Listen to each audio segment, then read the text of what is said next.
Ne-au furat libertatea, că vine să țip, că nu mai pot. Îmi vine să țip tare. Îmi vine să țip tare, tare, dar nu pot.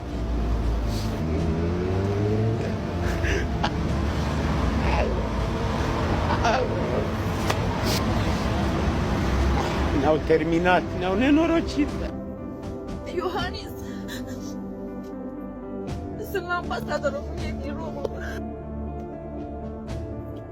Iar astăzi, când eu am nevoie, vin la aceeași poartă și la aceeași poartă când ți-am dat putere. Și astăzi poarta aia tu mi-ai închis-o. Mi-ai închis-o acum mie. Stura, uite-te-mă la copilul ăsta. Bă, uite-te-mă la copilul ăsta, mă, viitorul României. De ieri plâng, Iohannis. Și nu fără motiv. Ne-ai făcut să ne simțim penibil. Iohannis, o să iasă cu artificii.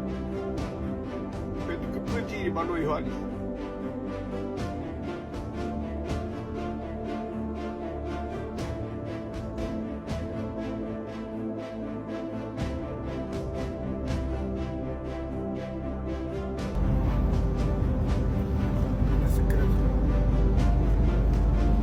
Este pentru prima oară în viața mea când simt cu toată inima și cu tot sufletul să votez un om. Adu-ne România înapoi, că ne-am săturat.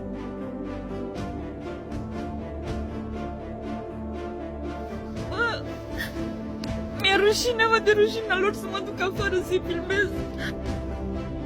Sunt mulți. Bă, nenorocitule care ești. Acum ani în urmă am venit aici, mă, la poarta asta ca să te votez.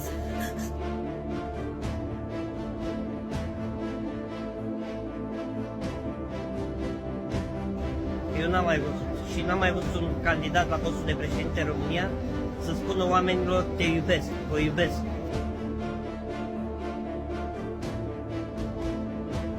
Care nu suntem doar necalificați, care nu suntem doar fără educație. Da, sunt și oameni din ăștia, adevărat.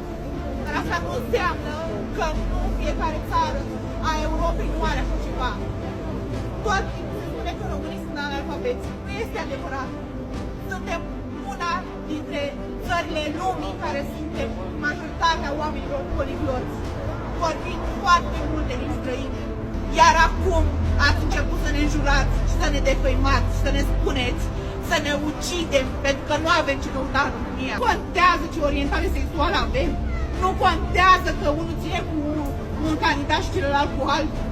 Aici suntem pentru libertatea și democrația noastră, pentru România, pentru noi.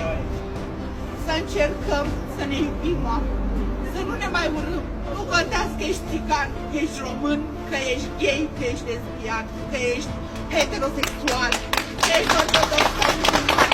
Suntem români. Toți suntem aici români. Îmi pare rău. Doamne ajută, văd că aveți lacrimi în ochi. Țara mea. Și eu.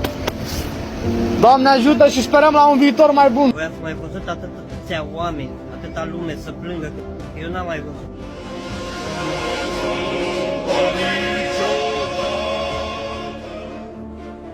Cu lacrimi în brațe.